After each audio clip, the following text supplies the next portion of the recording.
मंगलमय मंगल करण वीतराग विज्ञान। नमो ताहि जात भय अरहंतादि महान। करि मंगल करि हो महा ग्रंथ करण को काज। जात मिलै समाज सब पावे निज पद राज। सत्य ही बात है, विशुद्धि बिना शुद्धि संभव नहीं और शुद्धि बिना विशुद्धि सार्थक नहीं।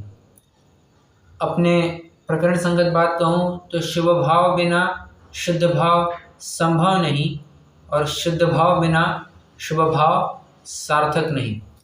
आप समझ गए होंगे, अपन कल के प्रकरण से बराबर जुड़ रहे हैं। कल एक अत्यंत महत्वपूर्ण विषय के ऊपर हमने चर्चा की थी। मैं चाहता हूं कि उस विषय के ऊपर थोड़ी और चर्चा की जाए, थोड़ा रिवाइज कर लिया जाए ताकि वो प्रकरण अच्छे से समझ में आ जाए। पंडित जी साहब यहाँ पर अरहंतादि से प्रयोजन की सिद्धि इस प्रकरण में कहते हैं कि जो तुम्हारे विशुद्ध भाव है, जो तुम्हारे विशुद्ध परिणाम है, उनसे क्या होगा?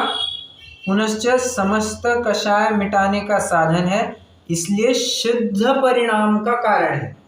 शुभ भाव को शुद्ध भाव का कारण बताया गया। मैं स्ट्रेट फॉरवर्ड एक स्टेटमेंट में कहना चाहूँ, शुद्ध भाव, कंफ्यूज हो रहा हूँ, शुभ भाव को शुद्ध भाव का कारण बताया गया है। ठीक है, अब इसके पीछे क्या तर्क है, अपन ने क्या चर्चा की थी, इसको भी थोड़ा रिवाइज कर लेते हैं। सर्वप्रथम आधार अपन ने ये देखा था कि आचार्य अमृतचंद्र देव आत्मख्याति के तीसरे कलश में लिखते हैं, पर परिणति हेतु और मोह नाम नानुभावा, और मम परम विशुद्धि तीसरी लाइन में लिखते हैं, मम परम विशुद्धि शुद्ध चिन्मात्र मूर्ते भवतु समय सार व्याख्यावानुभूते। मतलब समय व्याख्या लिखते लिखते मैं समझता हूं कि अब जल्द ही मैं अपने परम विशुद्धि को प्राप्त कर जाऊंगा। परम विशुद्धि माने यहाँ पर आत्म स्वभाव में स्थिर हो जाऊंगा, ये समझना है। तो वहां पर भी उन्होंने एक बात अधोरेखित जरूर की है, शुभ भाव करते करते आपको एक पॉइंट आ ही जाएगा कि आप शुद्ध भाव तक पहुंच जाएंगे। प्रश्न को यह भी कर सकता है, हाँ, शुभ भाव के पहले अशुभ भाव होता है, तो अशुभ भाव को शुभ भाव का कारण बताओ, और फिर शुभ भाव के माध्यम से आप शुद्ध भाव कहते हो, और वो बात अब आप कह ही रहे हैं कि शुभ भाव को शुद्ध भाव का कारण बताया। तो अल्टीमेटली जैसे अपन कहते हैं A is equal to B, B is equal to C, hence A is equal to C, उसी तर्ज पर कोई कहेगा कि अशुभ भाव को आप शुद्ध भाव का कारण क्यों नहीं कहते? अशुभ भाव को शुद्ध भाव का कारण क्यों नहीं कहते? हाँ, तो वैसी बात नहीं है। हम एक कंडीशन के साथ, कंडीशन भी कहने की अपेक्षा एक विशिष्ट दायरे में शुभ भाव को शुद्ध भाव का कारण बता रहे हैं। वो दायरा क्या है, वो कंडीशन क्या है? तो कहते हैं जो शुभ भाव आपको त्रिकाली का जोर पकड़ा दे, वो शुभ भाव शुद्ध भाव का कारण जानना। यदि वह शुभ परिणाम आपको शुभ भाव को ही उपादेय बताए तो वो शुभ भाव कारण नहीं कहला सकता। समझ में आ रहा है? कल इतनी चर्चा हुई थी, अपन ने की थी, याद आ रहा है क्या? इसमें से एक और बात फलित होती है क्या, कि अशुभ भाव करते करते आपको शुद्ध भाव की प्राप्ति नहीं होगी। आपको शुद्ध भाव की प्राप्ति करनी है तो वन स्टेप बिफोर आप शुभ भाव में होने चाहिए।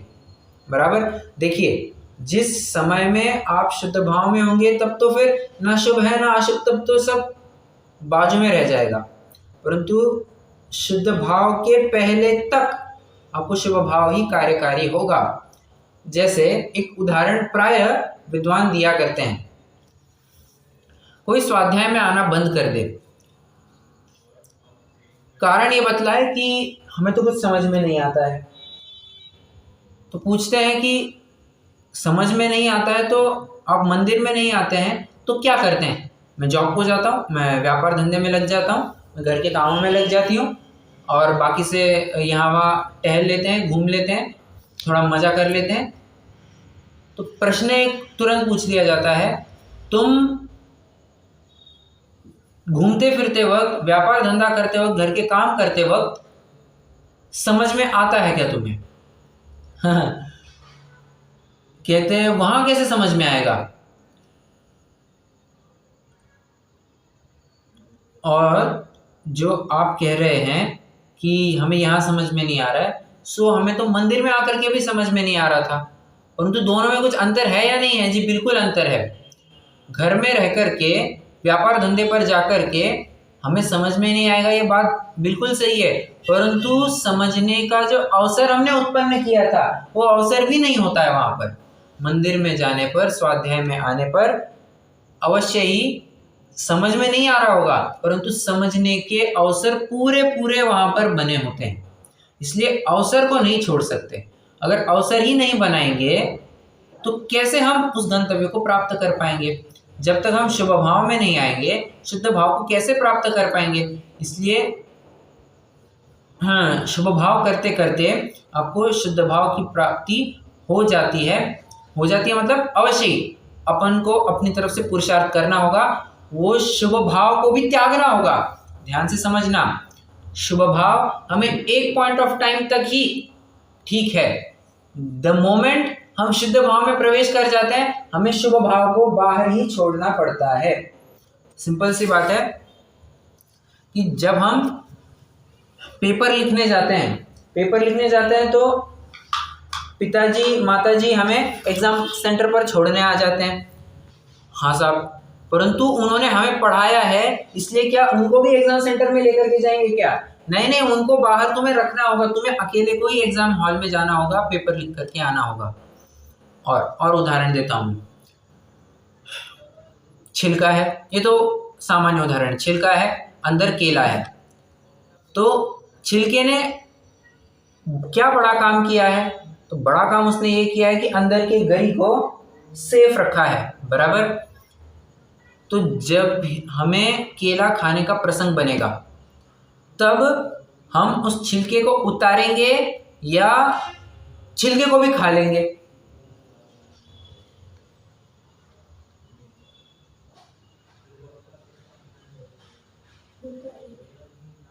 क्या बात है, छिलके को उतारेंगे या छिलके को भी खा लेंगे?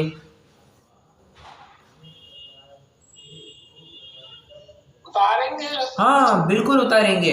अच्छा, उतारेंगे तो क्या उसको उपकारी जान करके एकदम सीने से लगा करके रखेंगे, एकदम जैसे मुकुट पहना जाता है वैसे टोपी बना करके रखेंगे कुछ केले की? अरे लोग मूर्ख कहेंगे, वो कहेंगे ये कचरा है, ये कचरा अपने सिर पर लेकर के कहाँ घूम रहा है।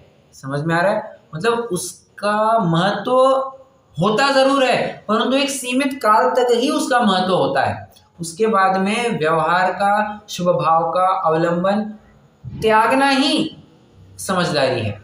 देखिए और उदाहरण देता हूं मैं, आपको अच्छे से समझ में आएगा। राजा है और उसका बेटा कौन? राजा के बेटे को क्या कहते हैं? क्या कहते हैं? हाँ, राजकुमार कहिए, राजपुत्र कहिए, कुछ भी चलेगा, ठीक है।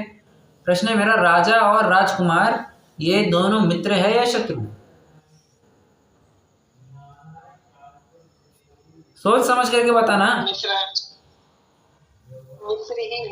मित्र है, परंतु बात समझने लायक ये है कि जब तक राजा सामने है ये थोड़ी ना राजा बन पाएगा। जब तक गद्दी पर उसके पिताजी बैठे हैं तब तक ये राजकुमार थोड़ी ना उस गद्दी पर बैठ पाएगा, उसको तो नीचे ही रहना पड़ेगा। और हाँ, सर्वथा शत्रु मान ले तो तब तो फिर वो सीट ही नहीं मिल जाएगी, सीट मिलेगी ही नहीं। तो कहने का निष्कर्ष क्या है मेरा, जब तक राजा है तब तक नहीं क्या है नहीं सॉरी, राजा नहीं है तब सीट की संभावना नहीं, और राजा जब तक है तब तक भी सीट की संभावना नहीं। दोनों बातें हैं। अगर राजा नहीं है तब तो फिर चांस ही छोड़ दो, और राजा जब तक है तब तक भी तुम नहीं बन सकते। मतलब राजा का होना भी जरूरी है, परंतु एक सीमित हद तक।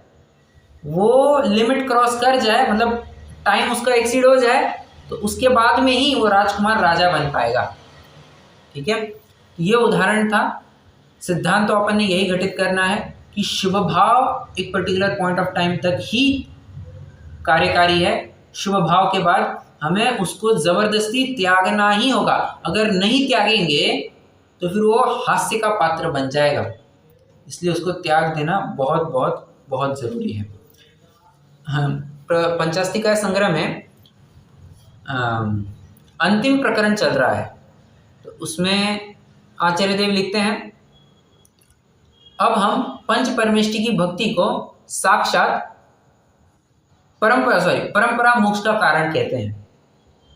अब हम पंच परमेष्टि की भक्ति को परंपरा मोक्ष का कारण कहते हैं।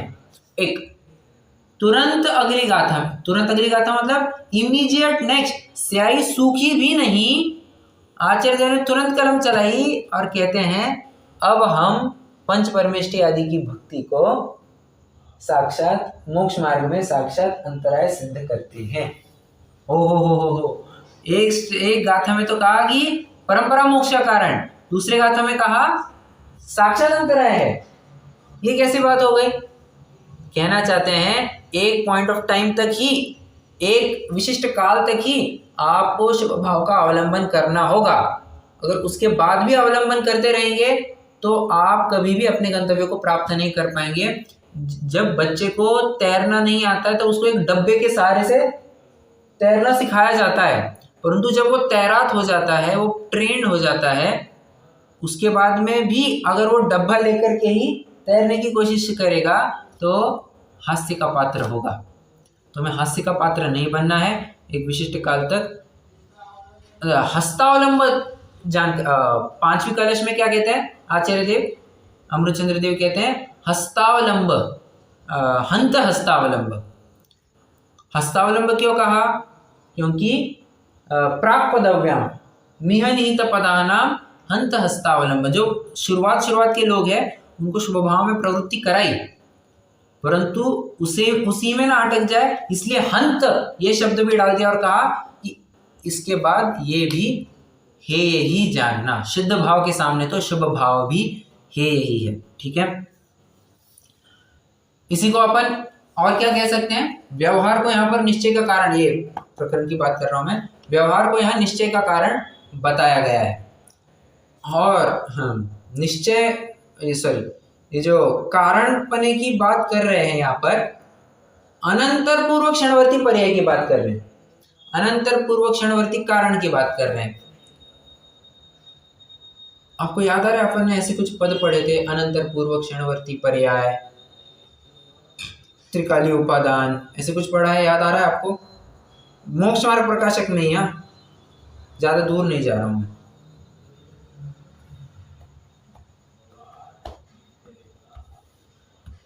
बताइए, अभी कुछ दिन पहले प्रकरण बता पाएंगे?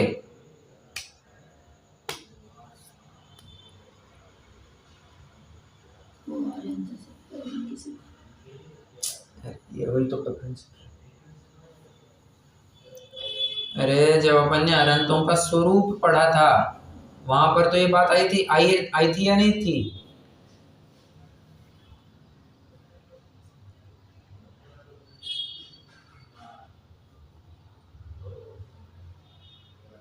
अरे क्या बात है?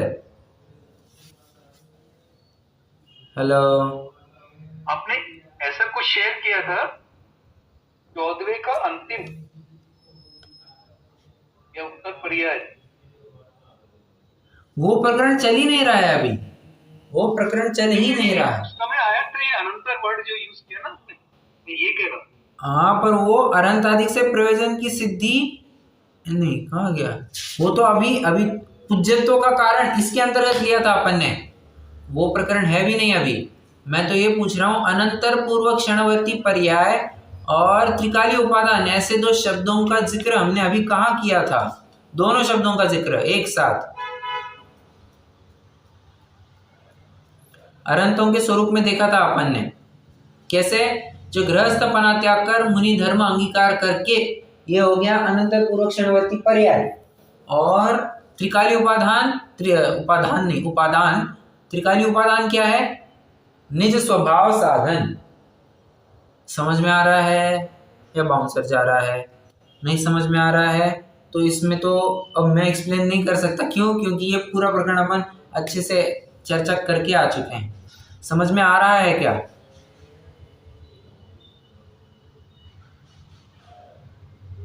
जी भैया जी। ओके, बहुत बढ़िया।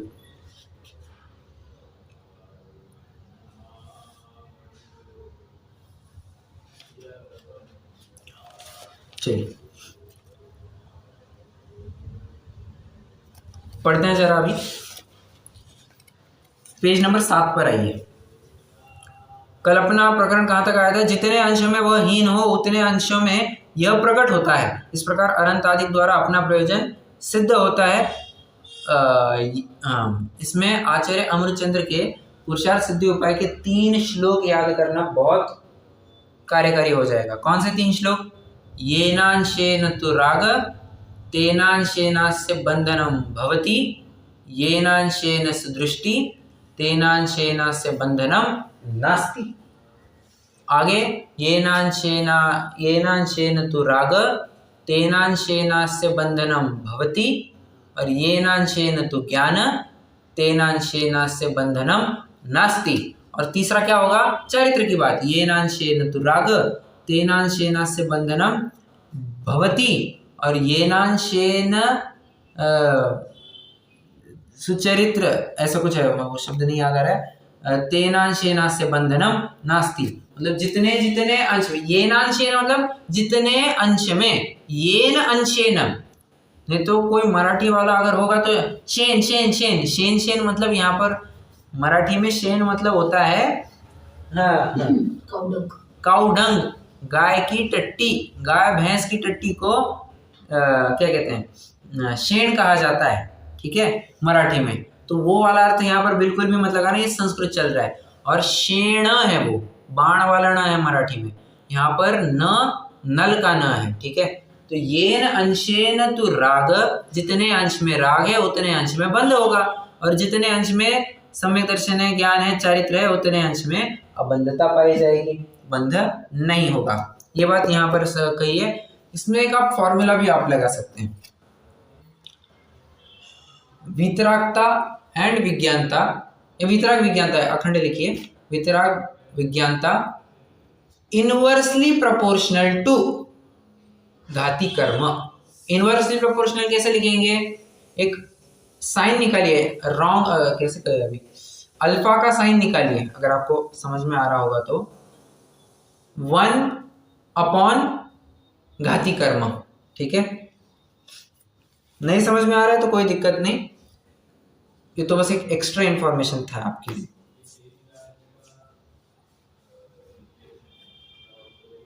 Good to go. अब अगला पैराग्राफ पढ़ने से पहले मैं थोड़ी सी भूमिका जरूर जमाना चाहूंगा। कुछ प्रकरण कहता हूं मैं आपको, एक उदाहरण देता हूं। देखिए,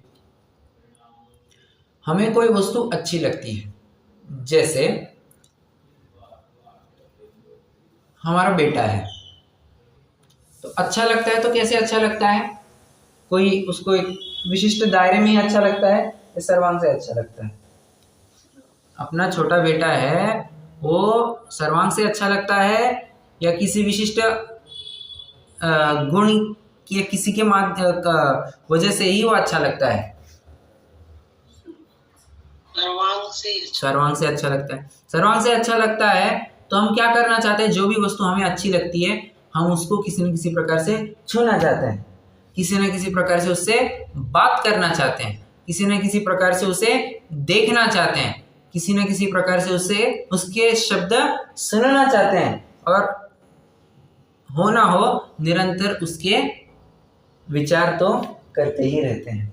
समझ में आ रहा है? उसी प्रकार भगवान के बारे में ऐसी बात है, कहते हैं पंच परम इष्ट है, और जो वस्तु इष्ट होती है हम उसके साथ छह इंद्रियों से कनेक्ट होने की कोशिश करते हैं।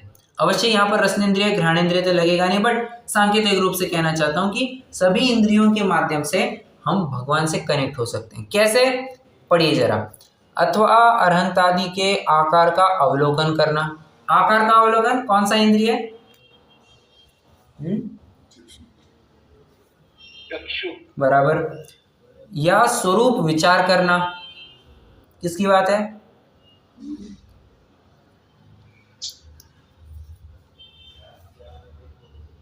बताइए क्या? मन। बराबर। वचन सुनना, वचन का मन वचन, क्या क्या? मन वचन आ जाएगा, क्या होगी ना, श्रोत इंद्रिय। हाँ, कर्णेंद्रिय। वचन में कान आ जाएगा, श्रोत्रेंद्रिय, कर्णेंद्रिय, कुछ भी कहिए। निकटवर्ती होना मतलब उनको स्पर्श करना, ठीक है। निकटवर्ती होना मतलब क्या कहा? उनको मतलब स्पर्शेंद्रिय की भी बात आ गई। या उनके अनुसार प्रवर्तन करना। अब ओवरऑल एक्टिविटी की भी बात कही जा रही है कि तुम क्या करना, तुमने क्या करना चाहिए, तो वो बात भी कही है कि उनके अनुसार प्रवर्तन करना।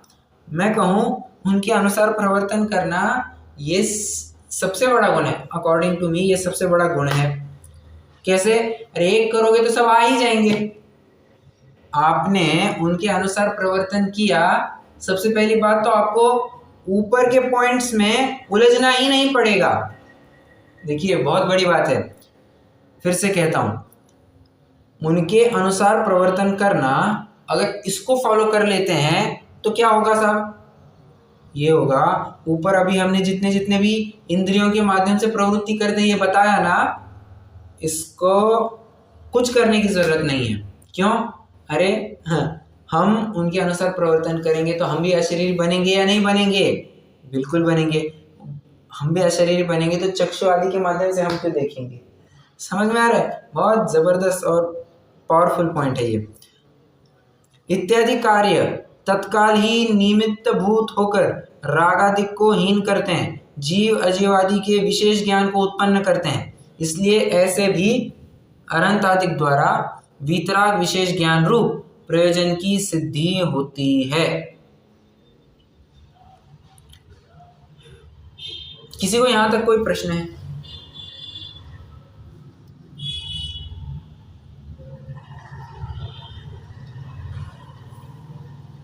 हेलो। ये बेसिकली यही कहना चाह रहे हैं ना कि वीतराग न बढ़ेगी और आपके कर्मों का नाश होगा, घातीय कर्मों का, ऐसा कहना चाह रहे हैं। वो तो पहले पैराग्राफ का प्रकरण हो गया जी, ये दूसरे पैराग्राफ की बात कर रहा हूं मैं। हाँ, मतलब इसमें भी यही चीज आ रही है ना, रागादिक को हीन करना। हाँ, ये नहीं समझ में नहीं, आप आधा ही छूट गया। इसमें ये लिखा ना, इत्यादि कार्य तत्कालीन निमित्तभूत होकर रागादिक को हीन करते हैं। हाँ, ये उनका अवलोकन करने से अरहंत आदि का जो पांच इंद्रिय, मतलब इंद्रियों से और मन से हाँ, जीव अजीव आदि के विशेष ज्ञान को उत्पन्न करते हैं। ये क्या कहना चाह रहे हैं?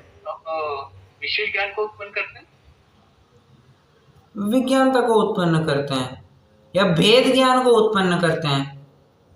अब यहाँ पर देखिए, यहाँ पर हाँ, विज्ञान, यहाँ पर विशेष ज्ञान को आपको भेद ज्ञान ऐसा अर्थ लेना होगा कि कौन जीव है, कौन मैं हूँ, कौन अजीव है, कौन पराया है। ये इस प्रकार का भेद रूप ज्ञान, ऐसा विशेष ज्ञान, विशेष ज्ञान, ये आपको इनका होना चाहिए। ठीक है, ये अपनी जो अभी क्वेश्चन आंसर है ना इसके वृद्ध सब, एक क्वेश्चन ये भी है कि ज्ञान से मोक्ष होता है। बराबर, तो उसका ये एप्लीकेशन यहाँ हो रहा है। हो सकता है जी।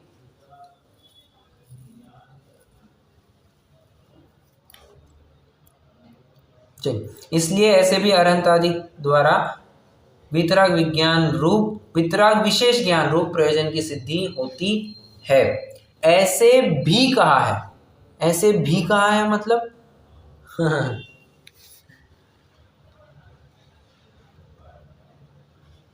ऐसे भी क्यों कहा? भी कोई तरीका है ये, इसके अलावा भी और ऑप्शन होगा? ऑप्शन जो है, निकल रहा है ऑप्शन जो है वो तो ऊपर ही दे दिए। चक्षु, मन, कर्ण अर्थात श्रोत्र और स्पर्श। तो इसलिए ऐसे भी कह करके वो अनुसार, उनके अनुसार प्रवर्तन करते हैं, इसके लिए ऑप्शन बताए जा रहे होंगे। कुछ भी हो सकता है, ठीक है। और आप जैसे कह रहे हैं कि इसके अलावा भी कुछ अल्टरनेटिव हो सकता है, जी बिल्कुल हो सकता है, इसके अलावा भी कोई अल्टरनेटिव हो सकता है, ठीक है। चलिए आगे बढ़ते हैं। यहाँ कोई कहे कि इनके द्वारा ऐसे प्रयोजन की तो सिद्धि इस प्रकार होती है, परंतु इससे इंद्रिय जनित सुख उत्पन्न हो तथा दुख का विनाश हो, ऐसे भी प्रयोजन की सिद्धि इनके द्वारा होती है या नहीं? उसका समाधान बहुत तूफान प्रश्न पूछा है ये। मतलब हाँ, शंकाकार के शंका की लेवल भी समझना जरा, किस प्रकार से प्रश्न पूछा है। वो कहता है कि मुझे एकदम ताज़ा भोजन मिलेगा, सब मिलेगा, ये सब ठीक है, बासी रोटी तो मिलेगी क्या? बासी रोटी तो भी मिलेगी क्या? ऐसा जो गरीब प्रश्न पूछता है, हाँ, आप समझना कैसी हालत होती है उसकी। अब गरीब तो नहीं कहेंगे यहाँ पर, परंतु ये प्रकरण में बात ऐसी है, भगवान तो हमें कुछ देने से रहे, भगवान तो हमें कुछ देते ही नहीं है। और मैं एक पॉइंट कह रहा था, अभी जस्ट याद आया था, कुछ कहते रह गया मैं।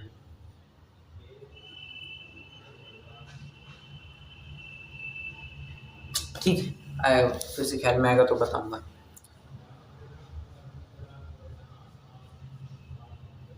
हाँ, तो अभी उसका थोड़ा अपन समाधान पढ़ते हैं। कहते हैं जो अरहंत आदि के प्रति स्तवनादि रूप विशुद्ध परिणाम होते हैं, उनसे अघातिया कर्मों की साता आदि पुण्य प्रकृतियों का बंध होता है। लिखेगा अभी कोई नहीं, क्यों? ये इस पैराग्राफ के ऊपर जो अपना 5वां कॉलम बचा था ना कल के चार्ट का, वो पूरा होगा। चार्ट में जगह है ना? वही समझ में मैं पूछ रहा था ये खाली क्यों है? है ना जगह? मेरे ख्याल है 4th में बचा, 3 ही तो हुए ना। नहीं, चौथा भी, अच्छा चौथे का बस बताना रह गया। चर्चा हो गई थी अपनी, बताना रह गया। चौथे कॉलम में, चौथा कॉलम क्या था? चौथा कॉलम था अपना फल उपादान, बराबर। तो उसमें अशुभ या संक्लेश के आगे डैश लिखिए फिलहाल, वहां पर कुछ लिखने बनेगा नहीं अभी, ओके। विशुद्ध परिणाम के आगे लिखेंगे चौथे कॉलम में शुद्ध भाव। मतलब अगर आप थोड़ा सा कनेक्ट करने की कोशिश करेंगे तो आप एक सेंटेंस फ्रेम होता हुआ पाएंगे। क्या? विशुद्ध परिणामों का फल शुद्ध भाव है, विशुद्ध परिणामों का फल शुद्ध भाव है। समझ में आ रहा है? बराबर जा रहा है क्या? जी भैया, संकलेश में अशुभ भाव लिख सकते हैं? नहीं, वो संकलेश में यहाँ पर अपन फल लिख रहे हैं अभी, यहाँ पर अभी अपन फल लिख रहे हैं। आप स्वरूप में लिखना चाहे तो लिखिए, कोई दिक्कत नहीं। यहाँ पर फल की बात कर रहे हैं, ठीक है। और शुद्ध भाव में क्या लिखेंगे? शुद्ध भाव का फल, शुद्ध भाव का फल ऐसा क्या लिखेंगे? वहां पर भी डैश डाल दीजिए। शुद्ध भाव का फल शुद्ध स्वरूप की प्राप्ति, ऐसा लिखना चाहे तो वैसे लिख लिए, परंतु वो शब्द स्टार मार्क करके लिखना कि ये पद ग्रंथ में तो आपको ऐसा मिलेगा नहीं। मैं वही बात कह रहा हूँ, ग्रंथ में आपको ऐसा कहीं मिलेगा नहीं, ओके। चलिए,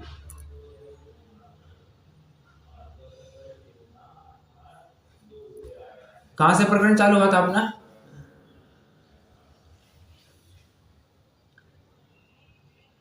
मैं भूल गया। अगाति कर्मों का चल रहा था ना। हाँ, अपन तो चार्ट भरा रहे थे, बराबर, चार्ट भरा रहे थे, क्या कर्मों की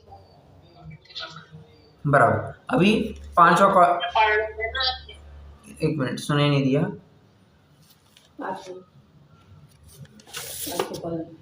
हाँ, पांचवा कॉलम बनाना है। देखिए, आपको मैं बता देता हूँ। इसमें आप ऐसे कर सकते हैं, ये टॉपिक जो बनेगा, ये अभी आघाती कर्मों की जो बात आएगी, ये सिर्फ और सिर्फ विशुद्ध भाव में आएगी, ठीक है, विशुद्ध परिणामों के ही लाइन में पाए जाएंगे।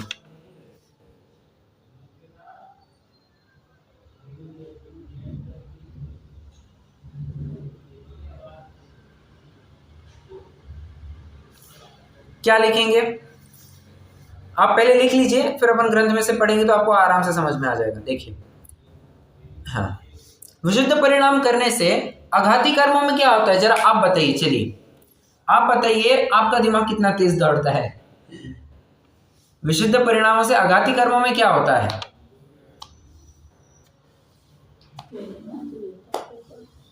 नामकरण की प्रकृतियां अच्छी बनेगी। सिर्फ नाम कर्म क्यों? पुनः गोत्र भी अच्छा बन जाएगा, बराबर, साता भी होगी, बराबर, तो वायु बनेगी, बराबर,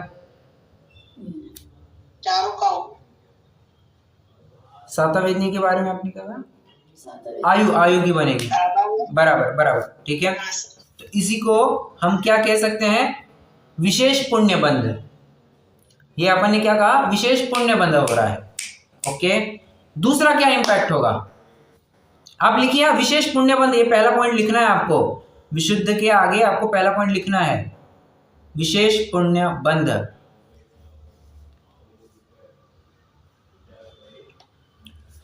हाँ जी, और क्या पॉइंट हो सकते हैं? क्या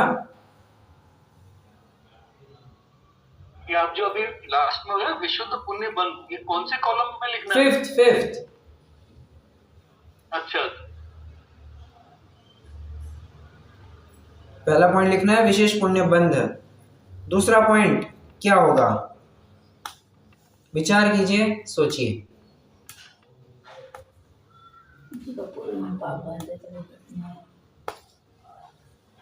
जो पहले पाप कर्म की प्रकृतियां थी वो पुण्य में बदल जाएंगी। बहुत बढ़िया।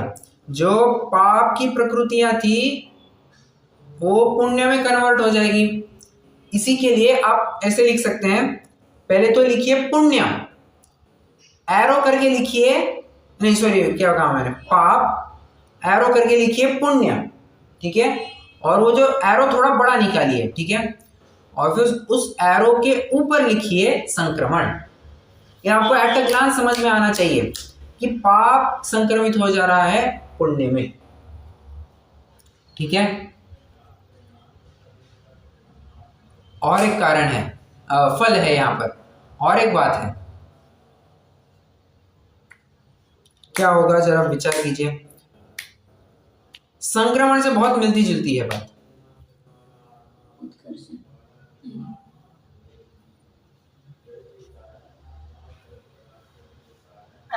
साता में हो जाएगी, वो तो हो ही गया ना। पाप को पुण्य, साता भी तो बहुत एक हिस्सा हो गया उसका जी।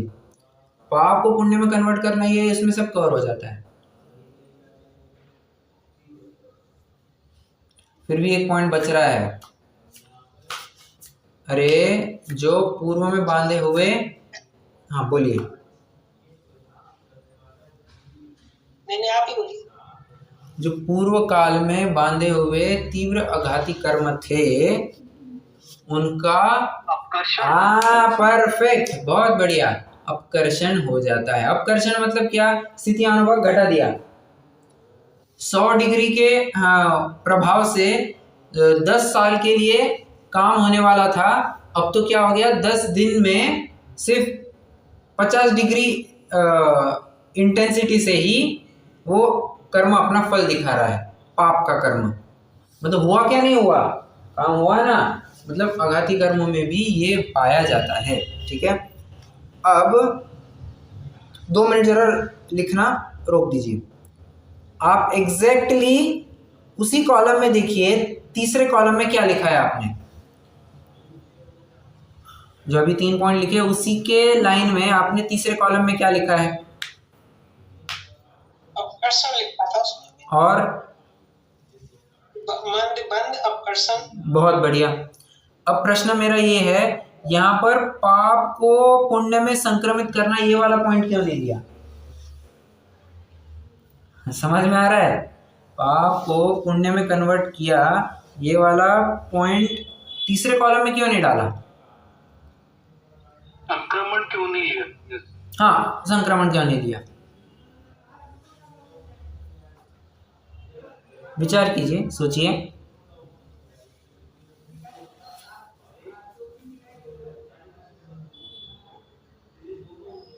देखिए, सिंपल सी बात है, तीसरा कॉलम जो है वो घाती कर्मों से संबंधित है, और घाती कर्म एकांत पापरूप होते हैं। जब एकांत पापरूप हो गए तो उसमें संक्रमण का कंसेप्ट ही नहीं लगेगा। समझ में आ रहा है? वो एकांत पापरूप है, उसमें संक्रमण का कंसेप्ट ही नहीं लगेगा फिर आपका। इसलिए पाप प्रकृतियों को पुण्य में संक्रमित कराया, ये आपको सिर्फ अघाती कर्मों में ही दिखेगा, घाती कर्मों में कदापि ये बात नहीं होती है। ठीक है, हाँ। अब थोड़ा आगे कंटिन्यू करना है। ये जो 3 पॉइंट लिखे ना 5वें कॉलम में, अब वो जो 3 पॉइंट लिखे हैं 5वें कॉलम में, उसको एक छोटे से नीचे, हाँ उसके बाजू में अगर जगह हो तो ठीक, पर मैं तो प्रेफर करूंगा आप थोड़ा नीचे ही बनाएं। तो उसको एरो करके, उन तीनों पॉइंट्स को एरो करके आप 2 ब्रांचेस और निकालेंगे। कैसे? ये कैसे होगा? अच्छा, इससे क्या होगा? विशेष पुण्य बंध आदि से क्या होगा? तो कहते हैं पुण्य सामग्री का मिलना। एक दूसरे कौन से प्रयोजन की सिद्धि होती है? पाप सामग्री का हटना। पहले तो पुण्य सामग्री का मिलना, दूसरा पाप सामग्री का हटना। और ये भी कैसे होगा? उसके फिर 2 ब्रांचेस निकालिए, स्वयमेव या परकृत। ठीक है, स्वयमेव हो सकता है या परकृत भी हो सकता है।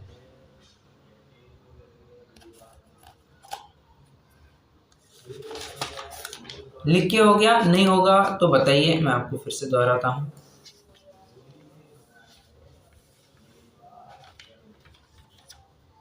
एक बार हो, देखिए, मैं ये कह रहा हूं कि ये जो 3 पॉइंट लिखे थे 5वें कॉलम में, उसी को आप एक बॉक्स में डालिए, या उसी पूरे 3 पॉइंट्स को अपन को और 2 पार्ट्स में आगे पॉइंट आउट करना है कि इससे पुण्य की सामग्री मिलेगी, पाप की सामग्री हटने लगेगी।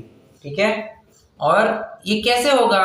या तो स्वयमेव होगा, पुण्य की सामग्री या तो स्वयमेव आएगी, या तो प्रकृत कोई तो भी अतिशय चमत्कार करेगा, तब जाकर के संभव होगा। ठीक है,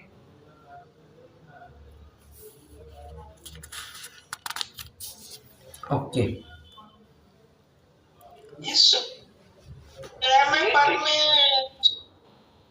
बताइए फिर से एक बार। आप बोले प्लीज। ये तो हो गया पाप, आप बोले। पुण्य सामग्री मिलेगी और पाप सामग्री हटेगी, ये तो हो गया। लेकिन स्वयं में और पर में नहीं, मैं समझा ही नहीं आपका क्या पॉइंट है। इसमें की बात हो रही है मेरे ख्याल से। पर का तो यहाँ कुछ नहीं हो रहा ना।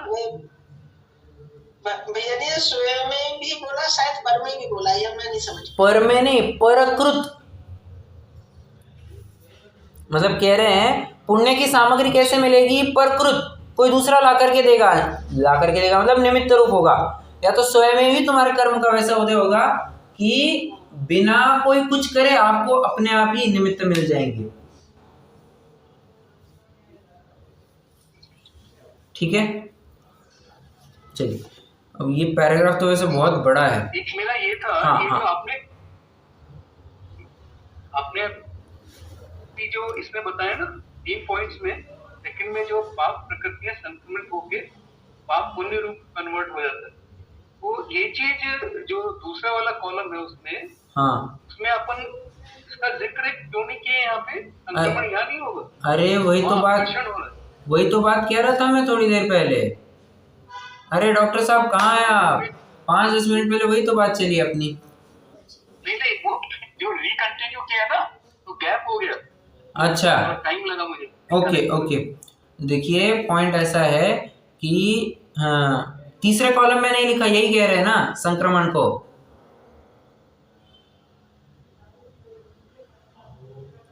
संक्रमण अपन ने लिखा है इसमें लास्ट वाले में, बराबर तीसरे में नहीं लिखा है, बराबर। वहां पे अपन ने तो लिखा बात है ऐसी है, आकर्षण। बात ऐसी है, तीसरे कॉलम का जो संबंध है वो घाती कर्मों से है, और घाती कर्म एकांत पाप रूप होते हैं। जब एकांत पाप रूप कहा तो पुण्य में कन्वर्ट होने की बात ही नहीं आई।